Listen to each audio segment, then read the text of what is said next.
Hello friends, welcome back to my channel. आज हम करेंगे DSSB KVS NVS के लिए TGT साइंस के practice questions.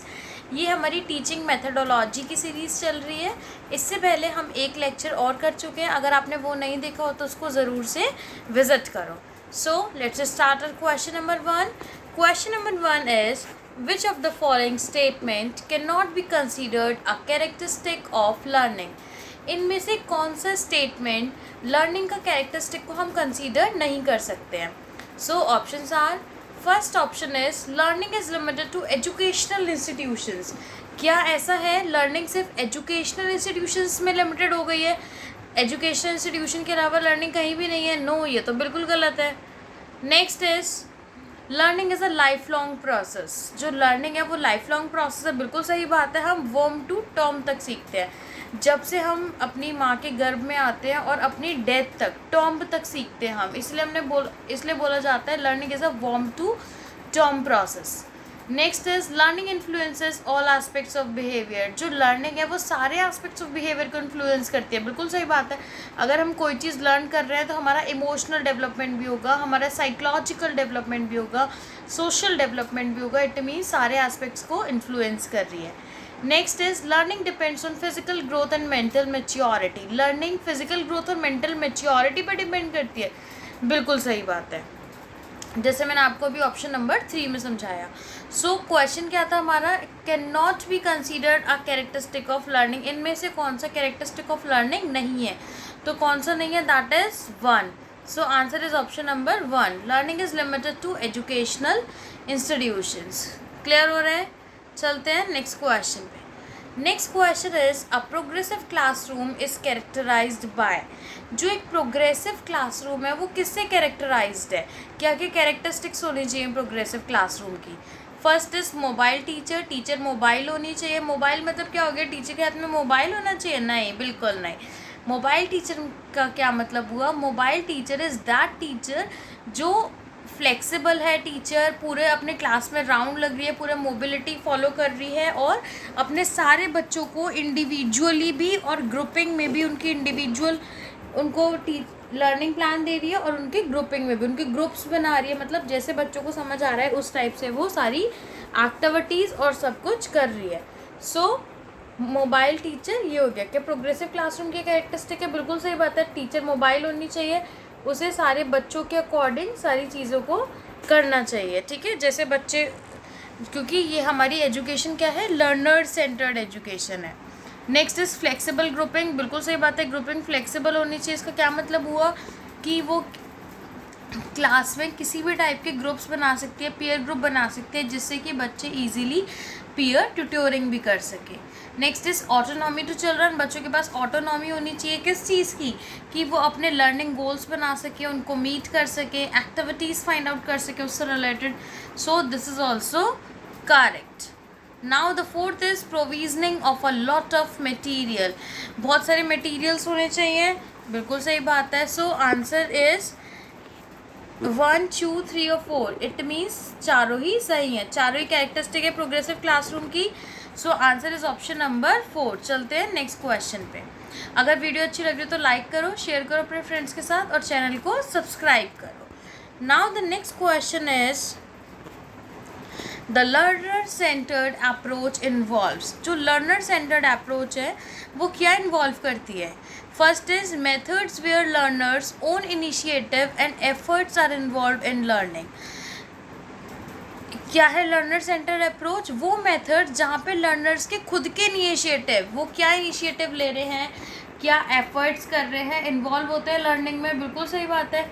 Next is teacher drawing conclusions for the learner. क्या teacher को ड्रॉ करना चाहिए कंक्लूजन? टीचर निकाल रही है कि आज का कंक्लूजन ये है? नो, ये तो लर्नर सेंटर्ड अप्रोच नहीं है। कौन सी अप्रोच हो गई? Teacher centred. So this is wrong. Next is traditional instructions method. क्या हमें ट्रेडिशनल इंस्ट्रक्शनल मेथड जो होते थे, टीचर आ रहा है क्लास में और टीचर सब कुछ बोल के जा रहा है, पूरा लेक्चर पढ़ा के जा रहा है, तो क्या हमारा ये होना चाहिए? नो, बिल्कुल गलत बात है। Fourth is methods in which text book is the centre of learning. वो मेथड जिसमें टेक्स्ट बुक सेंटर है लर्निंग का, मतलब टीचर सिर्फ और सिर्फ टेक्स्ट बुक लेकर आ रहा है, टेक्स्ट बुक से ही सब कुछ पढ़ा रहा है और उसके अलावा कुछ भी नहीं बता रहा, सिर्फ टेक्स्ट बुक को रीड कर रहा है, तो क्या वो अप्रोच होनी चाहिए? No. So answer is option number 1, methods where learners own initiative and efforts are involved in the learning. इसी के साथ चलते हैं नेक्स्ट क्वेश्चन पे। Now the next question is maturity is a developmental process. Maturity क्या है? एक developmental process है।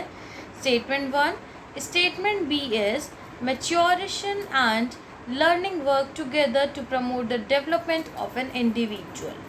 तो क्या है करेक्ट ऑप्शन? मैच्योरेशन क्या है? डेवलपमेंटल प्रोसेस है। बिल्कुल सही बात है, क्योंकि जैसे जैसे मैच्योरिटी हो रही है, मैच्योरिटी क्या है? हमारी ग्रोथ ही तो हो रही है, ठीक है। तो जैसे जैसे मैच्योरिटी हो रही है वैसे वैसे डेवलपमेंट भी हो रहा है। इसका मतलब स्टेटमेंट 1 बिल्कुल सही है।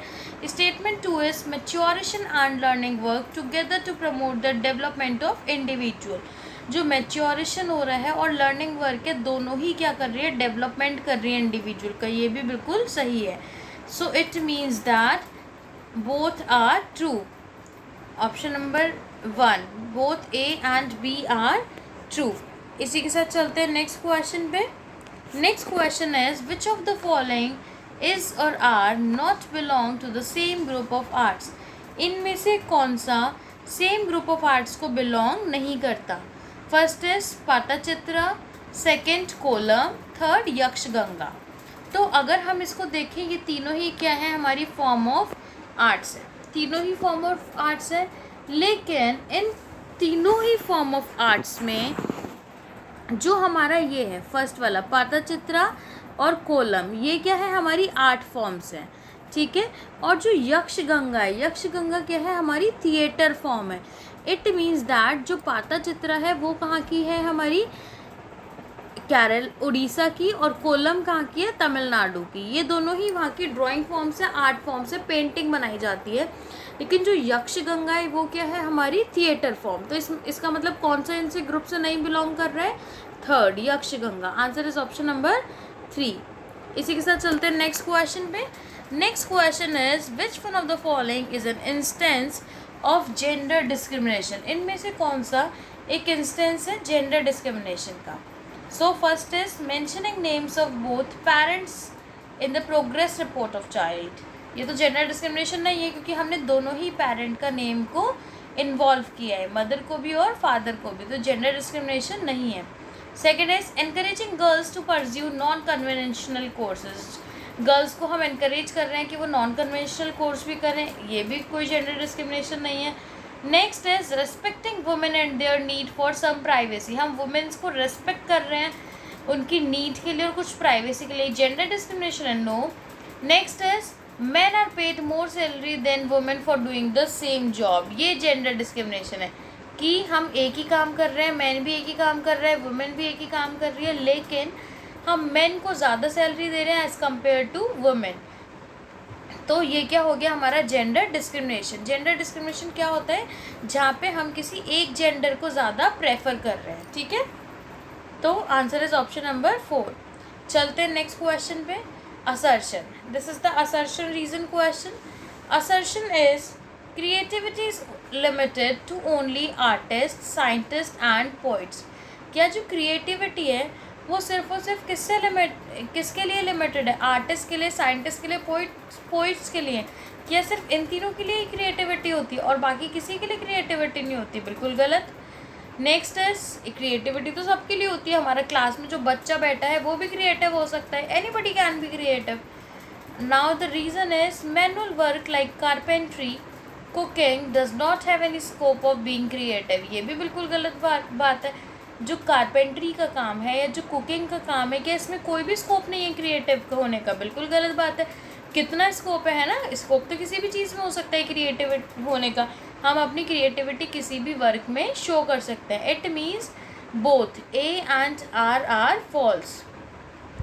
सो answer is option number 4, both A and R false. Clear है? इसी के साथ चलते हैं नेक्स्ट क्वेश्चन पे। Readiness for learning refers to. हम अपनी जो रेडीनेस है लर्निंग की, वो इसका क्या मतलब है? General ability level of students. General ability level है स्टूडेंट्स का? No. Present cognitive level of students in the learning continuum. Third, satisfying nature the act of learning. Fourth, Thorndike's law of readiness. क्या मतलब है readiness for learning का? So it is second, that is present cognitive level of students in the learning continuum. Readiness for learning का क्या मतलब है कि बच्चे कितने रेडी हैं, बच्चे कितने तैयार हैं पढ़ने के लिए।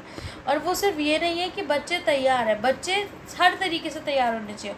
उनके अंदर क्यूरोसिटी भी होनी चाहिए, उनके अंदर मेंटली भी वो तैयार होने चाहिए, साइकोलॉजिकल भी तैयार होने चाहिए, इमोशनल भी तैयार होने चाहिए, उनके अंदर क्यूरियोसिटी भी होनी चाहिए सीखने की। सो उनका इसका मतलब क्या हुआ, उनका जो प्रेजेंट कॉग्निटिव लेवल है बच्चों का, अगर हम क्लास में गए और बच्चे सारे बहुत अच्छे से तैयार हैं, प्रेजेंट कॉग्निटिव लेवल जो है उनका, उसको हम बोलते हैं readiness for learning. So answer is option number 2। Now the next question is oral discussion and mind mapping assessment strategies are used in। जो oral discussion हो रहा है और जो mind mapping assessment strategies हैं, ये किस में यूज होती हैं? टीचर सेंटर्ड असेसमेंट में, लर्नर सेंटर्ड असेसमेंट में, या कंस्ट्रक्टिविस्ट असेसमेंट में? सो कौन सी असेसमेंट टेक्निक्स है ये? टीचर सेंटर्ड है, लर्नर सेंटर्ड है, या कंस्ट्रक्टिविस्ट है? Answer is option number 3, constructivist है। कैसे?